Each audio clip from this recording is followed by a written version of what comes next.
Salve, salve, galera! Bom, voltamos para mais uma aula de matemática discreta, onde hoje vamos aí finalizar esse conteúdo sobre funções. Afinal de contas, só falta aí um tema específico, um finalzinho aí, para a gente já começar então a passar para coisas bem maiores, bem mais complexas. E aí a coisa vai ficar mais legal. Então, vamos lá, vamos finalizar esse estudo de funções com a composição de funções, que foi uma coisa que eu cheguei a mostrar na última aula, sem dar um nome especificamente. Mas vamos lá, vocês vão ver que isso daqui é bem tranquilo, bem fácil de se entender. Então, uma composição de função, né? Como foi mostrado, vai estar associado a esses diversos passos ou uma função que é aplicada em um determinado conjunto e aí depois nesse conjunto de resultado nós aplicamos uma segunda função. Então a gente teve lá no exemplo, né? A gente tinha uma função, um conjunto A, onde aplicamos aí uma função qualquer f1 e aí a gente transformou esses valores do conjunto a gente mapeou ele para o nosso conjunto B. E a partir do conjunto B, nós criamos novamente uma segunda função, onde do conjunto B nós conseguimos mapear aí para o nosso conjunto C. Percebam aqui, como foi falado, né, na última aula, que a gente podia ter aí algumas coisas, algumas informações que meio que travavam o nosso computador, por exemplo. Então, essa visão era uma visão mais prática daquilo que a gente vai realmente usufruir aí, usar no nosso dia a dia. Já aqui na matemática, eu não poderia, de certa forma, mostrar isso dessa forma. Então, me perdoe, matemáticos, eu sei que eu estou errando aqui, mas é para uma boa causa. Então, isso daqui nós, em tese, não podemos ter. Afinal de contas, se isso acontece, por exemplo, para um computador, quando ele for aplicar essa função f2, ele simplesmente vai falar: não sei para onde eu vou, não sei o que eu faço, eu vou travar. E ele trava. É exatamente isso que acontece. Então, vamos lá, vamos estudar essa composição de funções. A ideia, como vocês conseguiram ver, é basicamente fazer com que um caminho, um conjunto A, siga por um caminho dado pela função até chegar em um determinado conjunto B e a partir deste conjunto B nós sigamos um outro caminho para chegar no conjunto C. Eu estou falando de caminhos porque é mais ou menos isso que a gente vai ter que fazer. Porque olha só, existe aí a ideia da composição que é fazer, né, a junção dessas duas funções. Então, eu posso falar, olha, eu tenho a possibilidade de sair da minha casa, passar aí em uma padaria e depois ir para o colégio, por exemplo. Então, é uma possibilidade. Mas eu também tenho a possibilidade de simplesmente sair da minha casa e ir direto para o colégio. Existe também essa possibilidade, este caminho, como a gente já chegou a ver até então. Mas a gente tem aí, na prática, algumas restrições, algumas coisas vão acabar sendo perdidas ou podem acabar sendo perdidas quando a gente simplesmente analisa este caminho direto, tá? Mas isso daí é algo mais prático, é algo mais voltado aí ao desenvolvimento propriamente dito, que é uma preocupação que vocês precisam ter, principalmente quando estiverem desenvolvendo softwares, desenvolvendo aí sistemas. Mas para matemática, isso daqui seria a mesma coisa. O fato de eu sair da minha casa, passar na padaria e ir para o colégio, ir para o trabalho, eu posso simplificar todo esse sistema, todo esse processo, simplesmente falando: estou saindo da minha casa e indo direto para o trabalho. A lógica vai ser a mesma. O peso de fazer todo esse processo é exatamente o mesmo. Então, a ideia que a gente tem aqui é: olha, será que a gente consegue aplicar, ou como que a matemática vai demonstrar essas composições quando a gente aplica nas diferentes funções já que foram estudadas? Então, olha só o que a gente tem.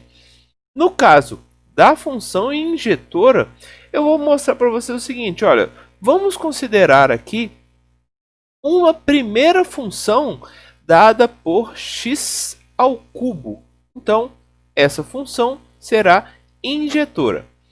Já o nosso g de x, ele vai seguir a regra, vai seguir a função x mais 1. Quando a gente calcula a composição desse processo, seria como se a gente pegasse essa primeira função f de x, né, que é igual a x ao cubo, e em todos os locais que a gente tem dentro de g de x o valor de x, então a gente substitui pela função anterior. Tanto é que eu demonstro para você o seguinte: olha, a composição g com f, ela tem, onde antes era x no g, passa a ser a própria função f de x. Então, x ao cubo mais 1. Isso daqui é a composição das duas. E aí, como eu falei, elas são injetoras. Então, olha só qual que é o resultado que a gente tem. No caso, eu vou supor aqui alguns valores para a nossa função. Então, inicialmente, vou considerar aqui os valores 0, 1 e 2, aqui aplicados no conjunto A. Quando a gente faz esse mapeamento, a gente sabe que, por ser uma função injetora, nós precisamos fazer com que os mapeamentos sejam dados um por um, de forma isolada, sem repetir ninguém. Então, está aqui a nossa função, o nosso conjunto B, com o mapeamento realizado. Só que temos aí características, alguns elementos que vão estar sobrando. Afinal de contas, nós temos uma função injetora. E aí, quando a gente aplica uma nova função injetora, olha só o que a gente tem. Esses elementos vão todos mapear para um conjunto C, 1 a 1, podendo aí novamente sobrar elementos no conjunto C.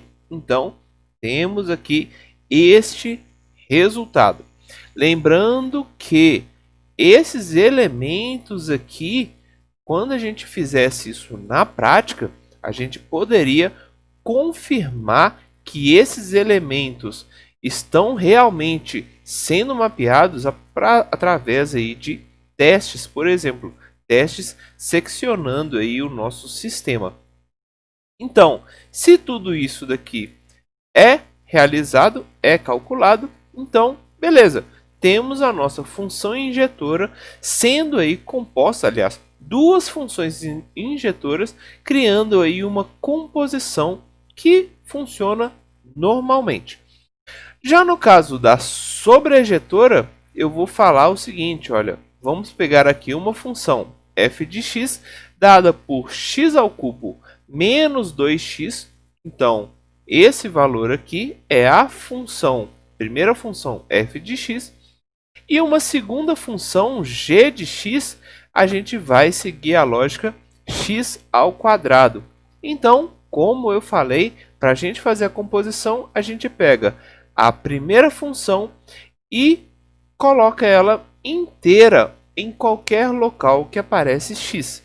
Então, vou pegar essa função e substituir aqui nesse x. Então, a gente tem x, que era aí a f de x, né? Então, x ao cubo menos 2x, esse carinha todo elevado ao quadrado. Na prática, olha só o que acontece. O fato da nossa função ser sobrejetora significa que todo mundo do conjunto de destino, né, o nosso contradomínio, ele será mapeado. Todos os elementos serão mapeados.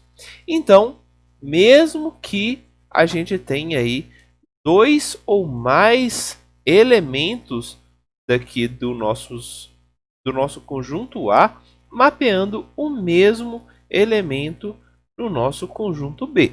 Então, temos aqui o primeiro resultado da primeira função sobrejetora. E aí, novamente, fazemos com que o g de x, que também é sobrejetora, mapeie aí para C. Então, fizemos aqui o nosso cálculo e, opa, encontramos esse resultado. Então, temos aí, novamente, ou a função sobrejetora sendo aí composta e funciona também normalmente sem muito problema. Lembrando aí desses casos, né, como eu havia falado antes, isso daqui poderia ser alguma coisa duplicada, né? Duas informações que vão gerar o mesmo resultado, ou duas pessoas que, por exemplo, possuem acesso à mesma chave ou ao mesmo elemento, a mesma informação. Tudo isso daqui a gente vai analisar, a gente trabalha aí na prática com um certo receio, com um certo cuidado. E por fim, vamos lá ver a ideia da bijetora. A bijetora, então vou colocar aqui uma função f de x dada por x mais 1 e uma g de x dada por x menos 1. Então, como resultado, temos aí x mais 1 menos 1, então o resultado é simplesmente x. E olha só o que acontece nessa nossa função bijetora. Todos os elementos que estão em A vão para B e também vão para C de forma única, um para um apenas, sem sobrar ninguém e sem que nenhum elemento mapeie o mesmo. E aí, percebam que se cada uma das funções ela já é bijetora, essa função é bijetora e essa transformação também é bijetora, então significa que o resultado, a composição desse nosso conjunto também será bijetor. Ou seja, eu posso seguir o caminho tanto de A direto para C, quanto o caminho de C direto para A. Então, o que acontece em cada função de forma isolada também vai ser observado aí na composição. Beleza, gente? Bom, fácil, relativamente tranquilo, né? E aí, vamos lá, vamos tentar aplicar, vamos tentar desenvolver o conhecimento, afinal de contas, matemática está aí no mundo, a gente vai ter diversas coisas que a gente precisa ainda estudar. Valeu, gente! Até a próxima!